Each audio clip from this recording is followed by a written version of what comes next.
Bueno, las funciones secretorias son como los productos que se secretan en el tubo digestivo que facilitan la absorción básicamente.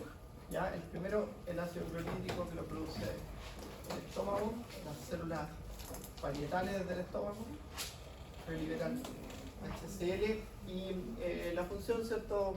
Como ya hemos visto otras veces, hidrólisis y esterilización de la comida. Hay factores que estimulan la secreción ácida y otros que inhiben la secreción ácida y eso lo vamos a ver porque eso es súper importante.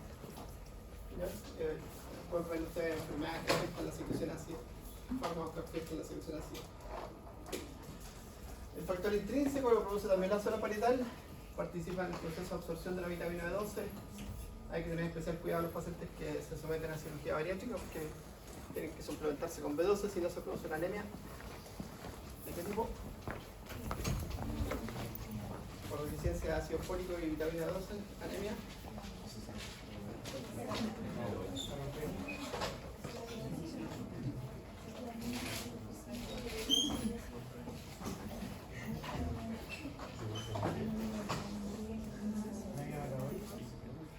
Megalola.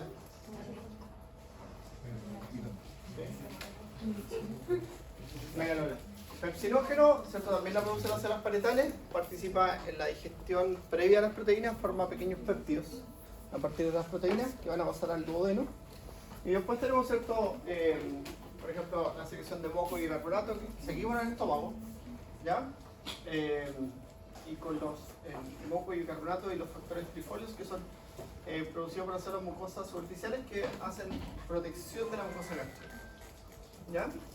Ahí es súper importante porque el principal modulador de la regulación de los mecanismos protectores de la mucosa gástrica son las prostaglandinas. Y en otras ocasiones hemos visto que hay compuestos que ustedes van a prescribir que inhiben las prostaglandinas y que generan problemas gástricos. ¿Ya? Son los antiinflamatorios. Y que usted toma también todo antiinflamatorio. ¿Ya? Bueno, la histamina regula, es liberada también por células del estómago, que son las enterocromafines, que estimulan la secreción ácida, ¿ya? A través de los receptores de histamina tipo 2. Y también hay una tremenda familia de medicamentos que inhiben el receptor de histamina tipo 2. Son antihistamínicos, pero no como los antihistamínicos que conocemos nosotros, sino que regulan la secreción ácida, que está valentina, estatina, simetina, y son una familia. La gastrina, una hormona, ¿cierto? También producida por las células G del estómago y que regula la secreción de ácido en general. Hay un péptido asociado a la gastrina que lo liberan los nervios que llegan al vago, que llegan al estómago y estimula la producción de ácido también. Acetilcolina, también regulada por el nervio vago, en la fase cefálica de la alimentación. ¿Sí?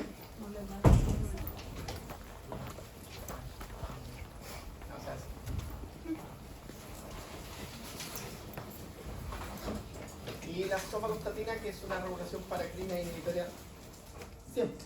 Para la somatostatina te dice inhibitoria. ¿Ya?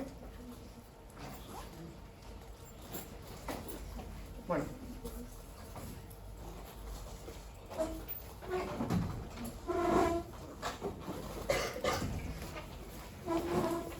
Esta tabla la hemos visto antes, pero ahí se las dejo para que ustedes la vean. No se la pueden explicar. ¿Ya? No estaba en el PPT de funcionamiento. ¿Función?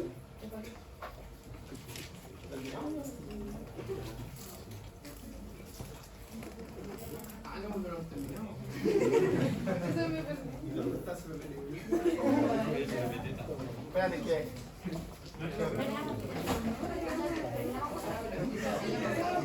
Espérate que el Marcelo Leighton me robó un pendrive y me robó la sala. Y el... Pero aquí, esta no es la suya.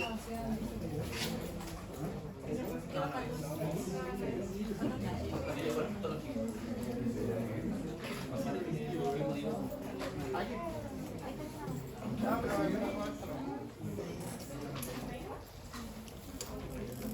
Llegamos a las 12. Gracias, Miguel. Ya, entonces, esta no tiene las mismas diapositivas, pero también es de función. Bueno, de todas formas, las clases ustedes las tienen todas grabadas en la plataforma. Están grabadas todas. ¿Las bien? ¿Del doctor Giraldi? La primera plataforma. ¿La escucharon? Ya. Ojo con esto, bueno, estamos diciendo que el metabolismo de la hemoglobina se obtiene la bilirrubina, ¿cierto? Y que de la bilirrubina, ¿cierto? Tú la puedes tener, es como la ictericia es el principal signo asociado al incremento de la bilirrubina. Entonces, si un paciente tiene ictericia y tiene bilirrubina en la orina, ¿cierto? Tú puedes pensar que son defectos genéticos de su eliminación o enfermedad hepatobiliar. ¿Ya? Si es enfermedad hepatobiliar, tú vas a tener colestasis extrahepática o colestasis intrahepática. La obstrucción del flujo biliar intrahepático o obstrucción del flujo biliar extrahepático.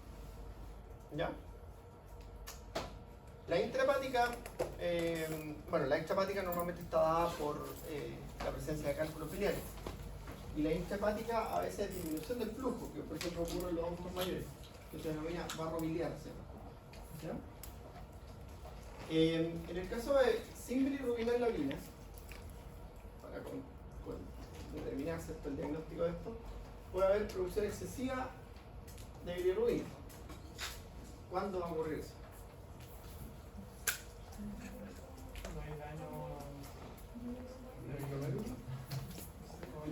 Producción excesiva de bilirrubina. ¿Cuándo hay?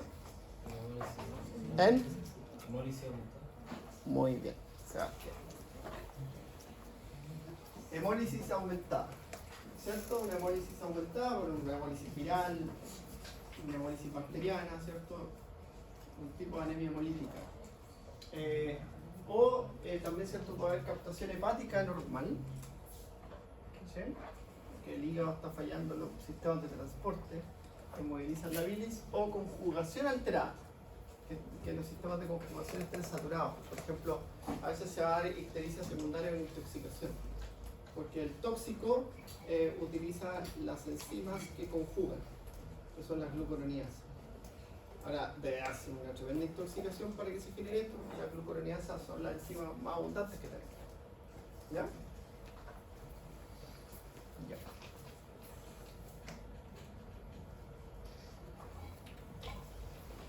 Ya, esto está más bonito en su presentación, dice y aquí dice hidrófobo, hidrófilo y excreción. Son los tipos de metabolismo, ¿ya? En los tipos de metabolismo nosotros tenemos metabolismo fase 1, metabolismo fase 2 y metabolismo fase 3, que no es metabolismo, pero se clasifica como fase 3 a pesar de ser un sistema de transporte, ¿ya? Y en esto es sencillo, porque en fase 1, ¿cierto? Participan las citocromoxidasas hepáticas. ¿Y las citocromoxidasas dónde están? Ya que vienen de bioquímica. En la mitocondria. Muy bien, Matías. Entonces, estas se clasificaban anteriormente como la citocromo P450. ¿Ya? Y todo el mundo le decía citocromo 450, sin saber ni siquiera lo que es. ¿Ya? Pero hoy día se clasifican por su nombre, ¿cierto? Como las CIP. ¿Ya? Y hay varias que se estudian mucho, que se ven mucho en los fármacos. Por eso yo les decía, son importantes los fármacos. Ahora, aquí me interesa que usted sepa eso. Los citocromoxidasas que se clasifican como CIP, y lo que hacen, ¿cierto? Son los procesos de activación o fragmentación de una molécula en metabolitos. Entonces, de aquí, de este sistema metabólico, se desprenden metabolitos.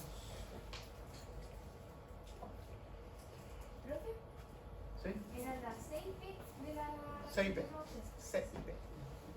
Entonces, estos metabolitos que dan origen, ¿cierto? A estas enzimas, que sufren reacciones de hidroxilación, hidroxilación, hidrólisis, oxidación, reducción, que son estas reacciones enzimáticas que ustedes conocen. La única que no podemos hacer es la descarboxilación, les decía yo, porque para eso se necesita energía térmica. Nosotros eso no lo podemos generar. Una energía térmica tan alta para liberar compuestos, que son compuestos metabólicos, ¿cierto? Pero algo conocen ustedes de la marihuana, ¿cierto? Sí. Para liberar para liberar el producto, el metabolito que genera acción cannabinoide, igual que la que tenemos nosotros con nuestros péptidos cannabinoides, que es la anandamida y el 2-acilglicerol, que son los nuestros endógenos, para liberar el THC, el tetrahidrocannabinol, se necesita someterla a calor para hacer la descarboxilación. Si no, no pasa nada. ¿Sí? Entonces, esa reacción no la podemos hacer nosotros. Entonces ahí se libera un metabolito. Muchos compuestos dan origen a metabolitos que son activos, otros metabolitos que son tóxicos y otros metabolitos que son inactivos. Esos metabolitos, por ser moléculas pequeñas, la mayoría de las veces se eliminan por la orina. A veces esos metabolitos se biotransforman y se eliminan por conjugación. O sea, en definitiva, aquí se genera un metabolito y ese metabolito tiene que pasar a esta para que genere una biotransformación. ¿Ya? Entonces, ahora, una cosa que hay que tener en cuenta, que yo es lo que les pido que se aprendan aquí, porque como les digo yo esto lo veo en un fármaco, es que una sustancia puede entrar directamente a la biotransformación o puede entrar a fase 1 y eliminarse como un metabolito, o a veces entran a fase 1 y pasan a fase 2, o sea, no un proceso así. Pero ya saben que la fisiología nada es así, ¿sí? Nada es cuadradito. Que, por ejemplo, en la fase 1 se puede dar origen a un metabolito activo, ¿ya?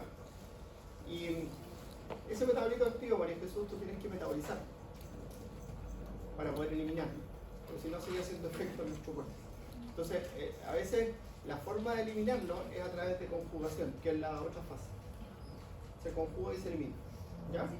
Ahora, esto abre un mundo, pero así, gigante, por eso que digo yo, nos vemos en fármacos. Porque a veces hay metabolitos de fármacos que son mucho más poderosos que el fármaco original. Por ejemplo, midazolam, que es un fármaco que ocupan mucho ustedes en procedimientos cortos, cuando quieren noquear a alguien, así literalmente, midazolam te hace dormir. Pero si a ti te inyectan diazepam, no te pasa nada. Pero si te inyectan midazolam, que es un metabolito del diazepam, te quedas dormido.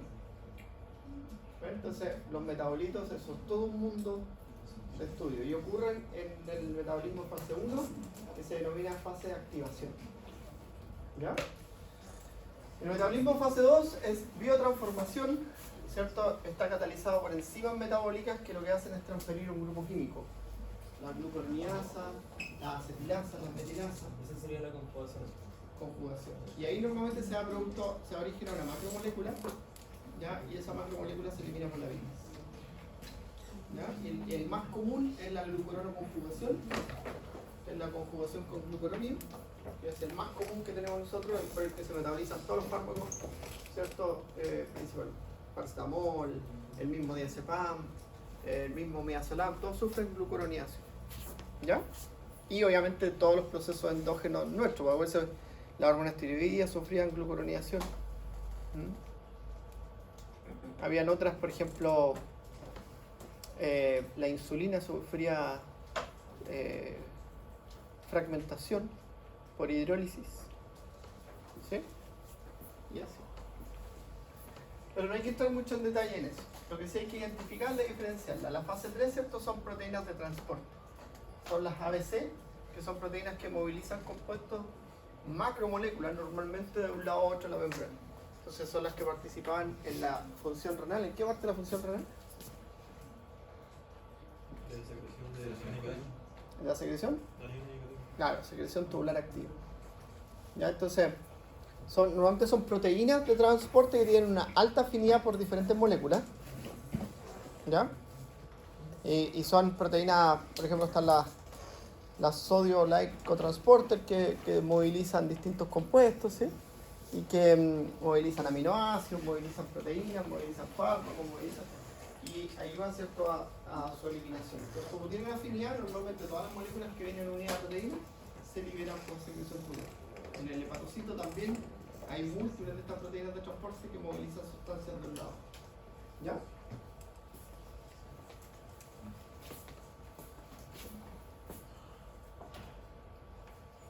Mira, por ejemplo, estas son las principales enzimas metabólicas que, si ustedes leen el encabezado de este gráfico de barra de torta, diagrama sectorial. ¿Ya? Así se dice, la gente le dice gráfico de torta porque parece una torta. Ya, el diagrama sectorial muestra, por ejemplo, las principales, mira, dice principales enzimas metabólicas de fármaco, ¿cierto? Que muestran relevancia clínica cuando tienen modificaciones genéticas, ¿ya? Pero también son las principales. Entonces, por ejemplo, 6B2D6 es toda la familia de los antiinflamatorios se metaboliza por esta enzima. 6B3A4, todas las benzodiazepinas, los fármacos digestivos, los antiepilépticos, los anticoagulantes, todos se metabolizan con esta enzima, ¿ya? 6B12C9, toda la línea de los corticosteroides, que son fármacos los antibióticos, son fármacos que comúnmente se metabolizan por esa enzima, ¿ya? Y aquí están las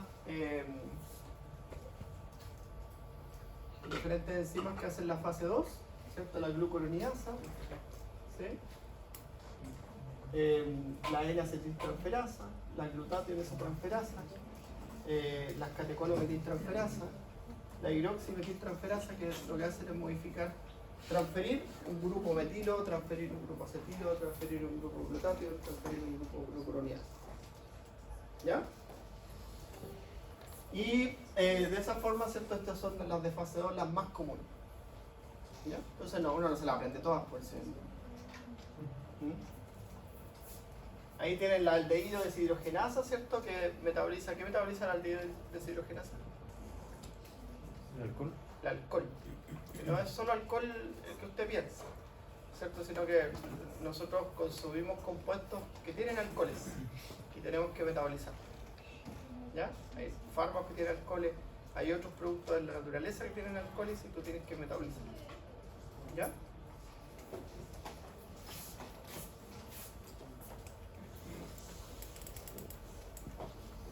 Ya. ¿Metabolizarlo para integrarlo o para eliminarlo? Depende de lo que tú necesites. Porque a veces necesitamos metabolizarlo para incorporarlo, para que se active.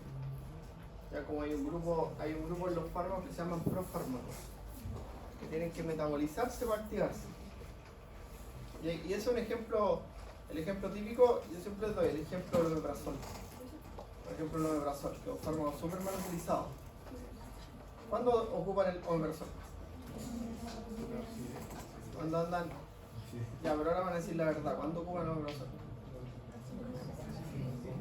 Cuando viene así es ¿por qué?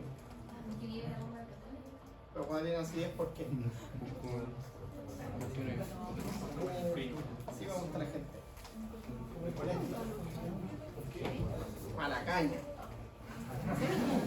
Imagínate, vamos a hacer el siguiente ejemplo.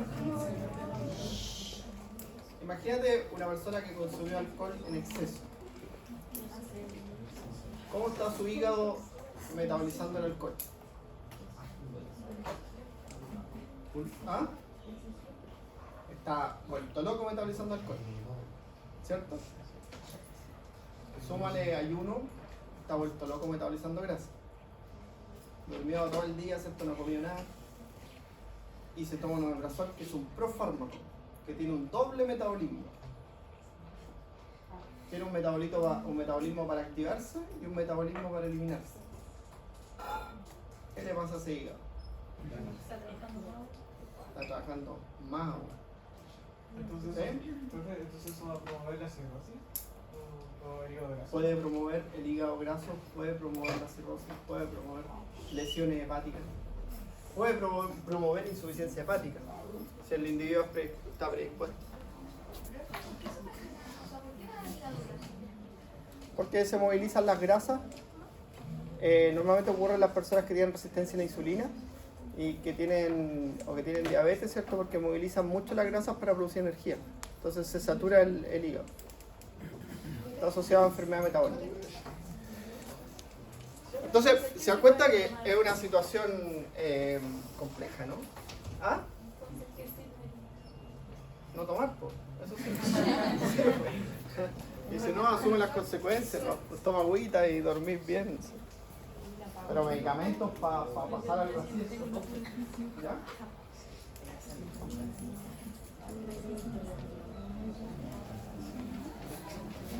Ya. Y ahí lo principal que genera el problema es la deshidratación, porque acuérdense que el alcohol inhibe la acción de la DH, entonces aumenta la diuresis. Y el principal problema que se produce es la deshidratación. Entonces hay que tomar agua, hay que hidratarse.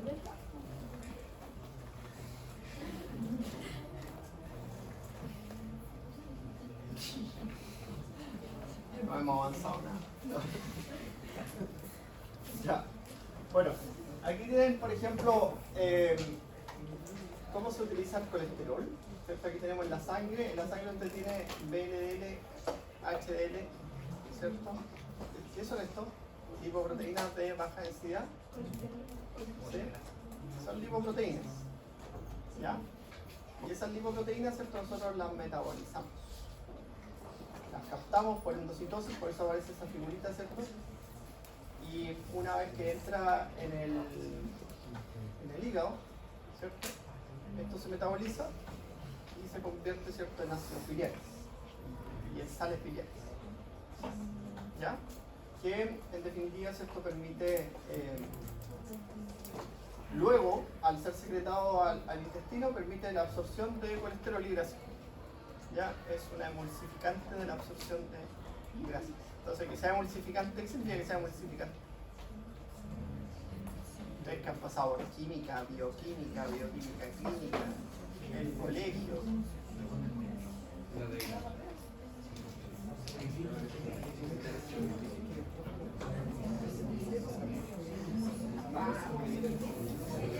Claro, la emulsificación mantiene soluble la grasa. ¿Sí? Las mantiene solubles porque si no, la grasa, ¿cierto? Si le cambian la temperatura, si les cambia el pH, tienden a solidificarse y tus vísceras se taparían. ¿Sí? Entonces hace eso y al mantenerla en una solución facilita su absorción. Y hay por eso que se dice que la bilis emulsifica la grasa. Eso significa emulsificar. Claro, aprender todas esas cosas porque después vemos las emulsiones y yo le digo que es una emulsión, usted tiene que aprenderse esa forma farmacéutica, las emulsiones. ¿Ya? El otro año lo va a pasar bien.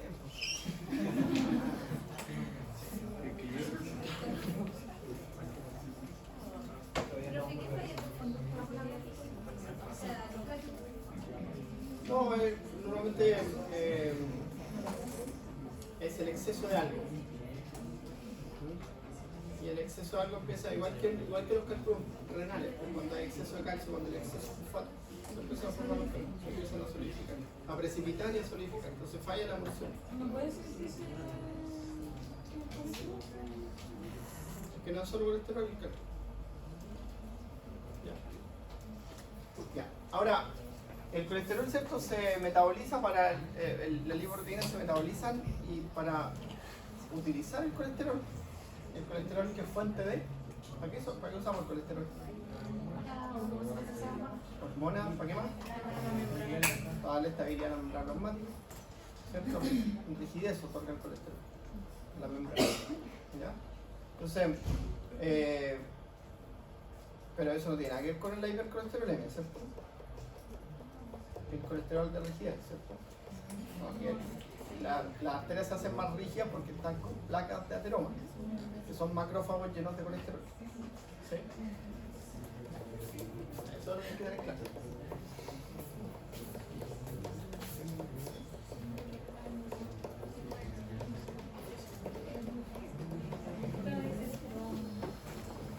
Bueno, en la dieta entonces también tú tienes triacilgliceroles, ¿cierto? Que libera glicerol y ácidos grasos, ¿cierto? Por efecto de la lipasa pancreática. ¿Ya? Las lipasas son un conjunto de enzimas. ¿Usted conoce otras lipasas?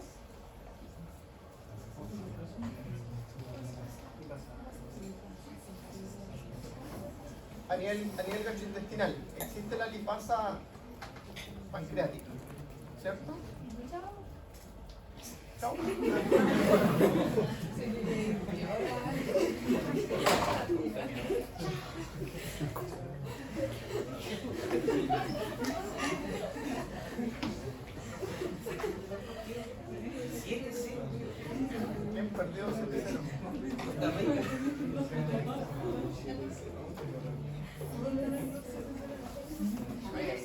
perder.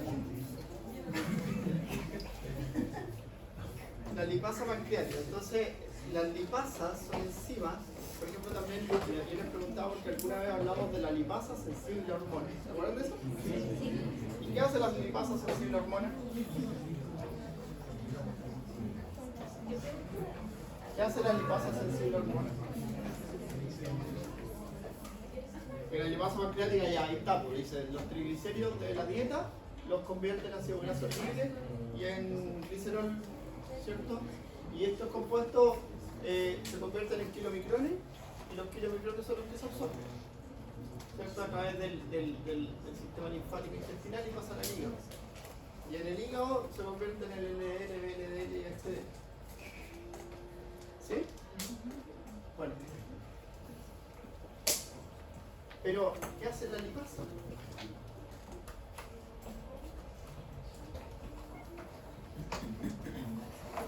Porque aquí ya está.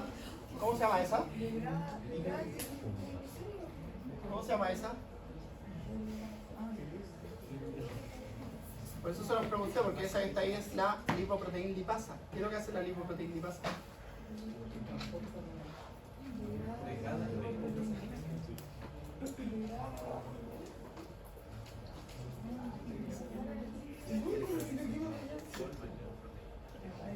Porque mira, la está estimulando la insulina.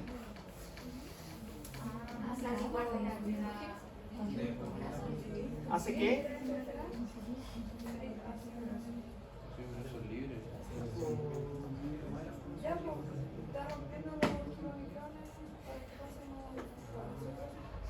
Facilita la formación de triglicéridos y su almacenamiento en la grasa y en las células como triglicéridos.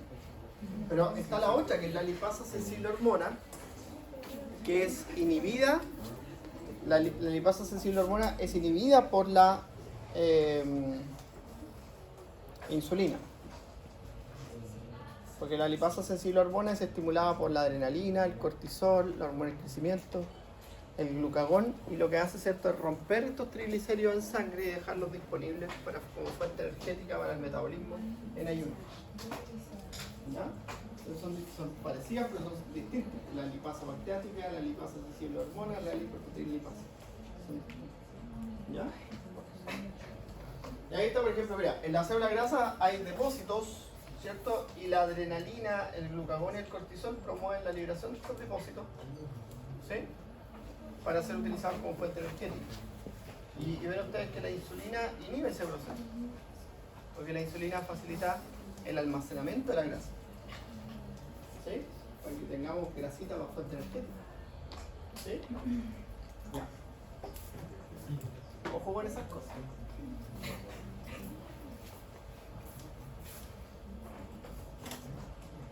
Porque estas cosas son súper importantes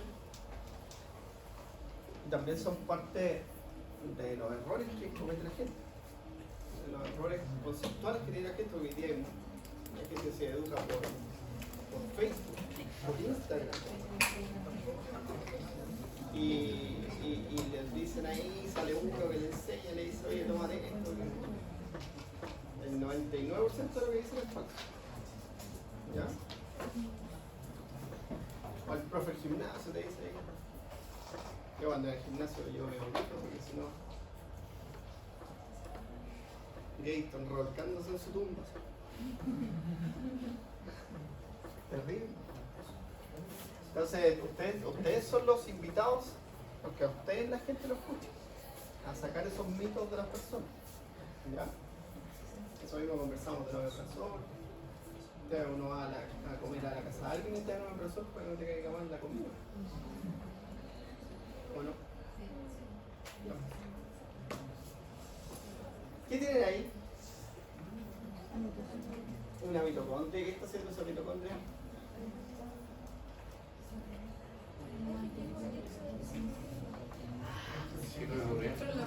El ciclo de la urea. La formación de urea, ya que también la hace el hígado. ¿Ya? Entonces, ¿a partir de qué se forma la urea?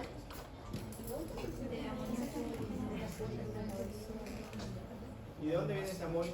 Esas bases nitrogenadas, ¿de dónde vienen? De los aminoácidos. ¿Ya? De los aminoácidos.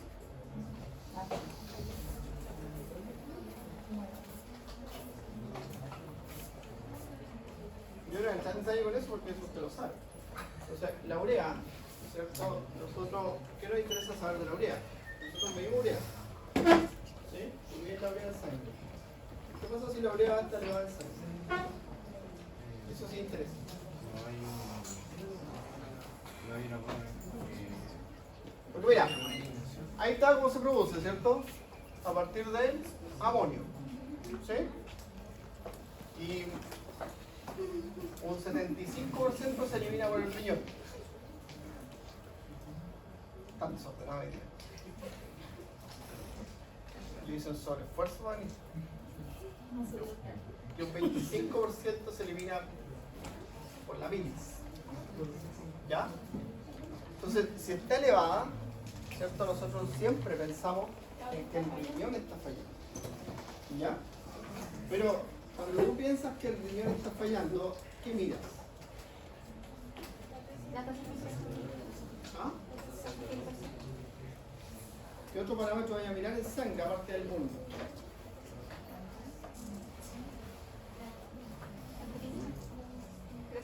Diga que se lo dijo bien. ¿Ya? La creatinina, muy bien.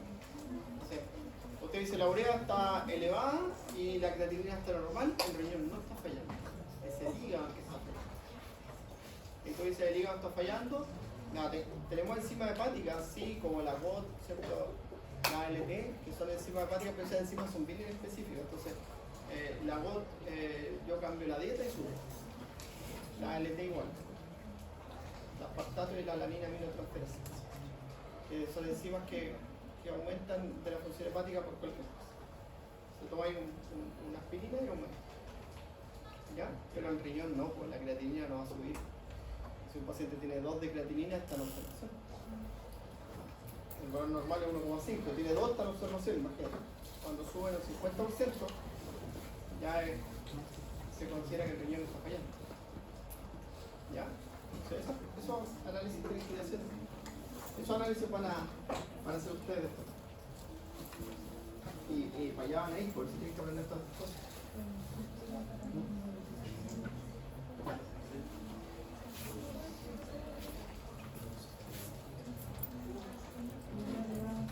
Pero se la aprenden, si se la logren aprender. Relacionar. Ya. Aquí tienen transportadores del hepatocito, que son estas moléculas de transporte.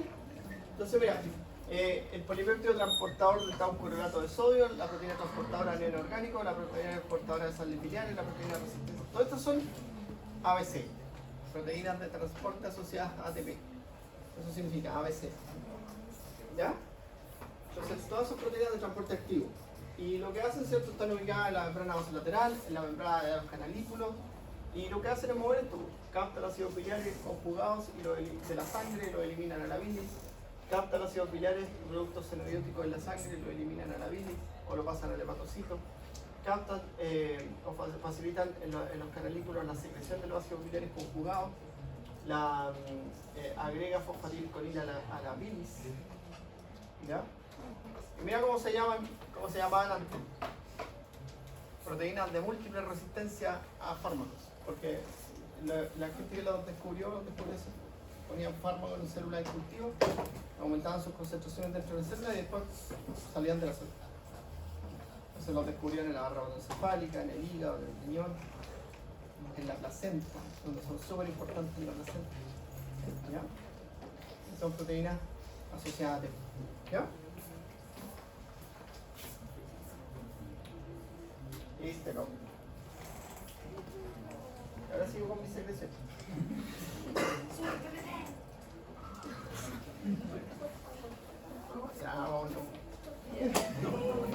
Ya, pero el viernes terminamos sin digestivo, ¿sí o sí?